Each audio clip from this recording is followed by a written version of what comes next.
One of the most memorable things of the Academy Awards last night was Diablo Cody. One, how she dressed, her tattoo, her dress, totally congruent with who she is. And her statement at the end of her acceptance speech, when she won the award for Juno, was really, really memorable. And it was, thank you to my parents for accepting me the way I am, or for loving me the way I am.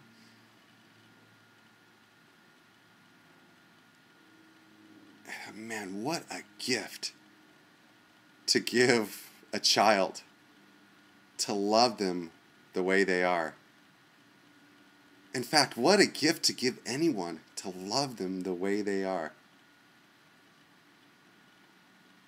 It's almost sounds impossible or too crazy to be true, or just not normal in marriage today or in child rearing today. But to really, truly love someone the way they are. You know, there's been people I've been in the presence of that have had this type of love, and the energy exchange and how you feel and how they feel and the connection, the depth of the connection you're able to make is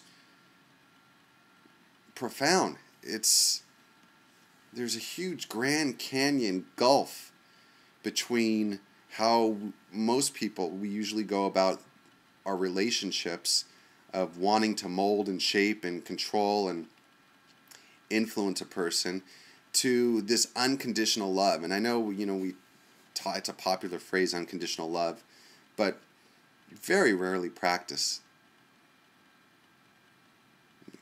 My dog's a good practitioner of unconditional love. And that's why people love dogs, man. Just being in their presence, you just feel happy being in the presence of someone like that. And it's strange.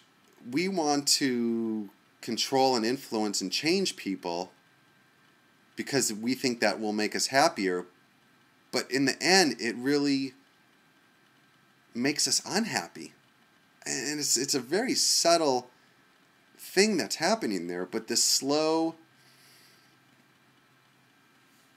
consistent, steady, mild or strong disapproval of another human being erodes their spirit and our spirit. It's like you can't do something to another person, whether get angry and yell at them, without you internalizing and feeling angry yourself. You can't love another person without you feeling love within yourself. So the world is just a mirror. Whatever you give out is what you instantly get back. And sometimes when I have the great opportunity to help a person in a certain situation, and they're very appreciative and thankful, I say, no, I thank you.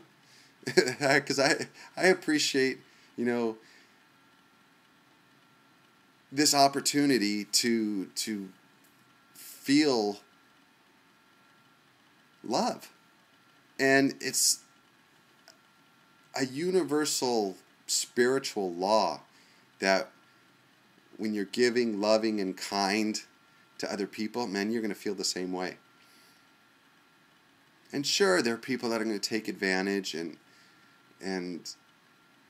you do have to draw the line with those type of people. But I'm speaking in general.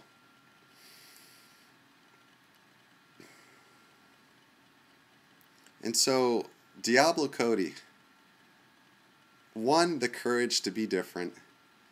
I mean, she said that statement, my parents loved me unconditionally. And she was a stripper. She was not your what most people would want as a daughter.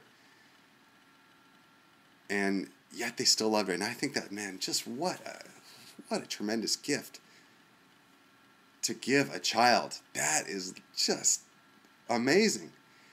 And so much of the conflict and turmoil in families and in workplaces and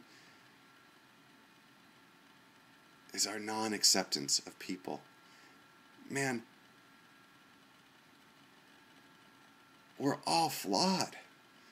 We all have our weaknesses. We all have our failures. We all have things that annoy other people. Everybody. We all are kind of neurotic and screwed up in one level or another. Some people more than others.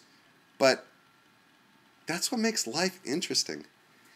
When we embrace the imperfections of others and just love them for who they are without needing to try to change them, what it automatically does, the mirror effect, is we love the imperfections or accept the imperfections in ourselves. And man, we're going to be imperfect. You know, I know people say all these enlightened masters and all the, you know, who have achieved this grand state of bliss and enlightenment, man. We are going to be imperfect to the day we die, and that is okay. Actually, that is a blessing. That's what makes life rich. So,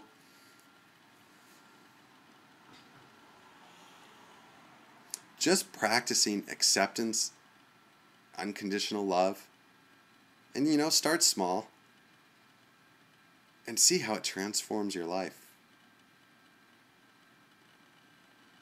It's a great gift.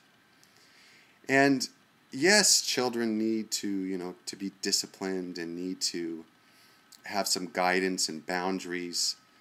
But that's different than unconditional love. There's a huge distinction. There's one involves force, you know, in trying to change or control someone, and another is there's a gentleness to it. There's an acceptance to it. There's a peacefulness to it, and you could feel it within you. You really automatically know if you're on the right track by your internal feedback. How does it make you feel when you're engaging in the action, the given action towards a loved one or a coworker or a family member?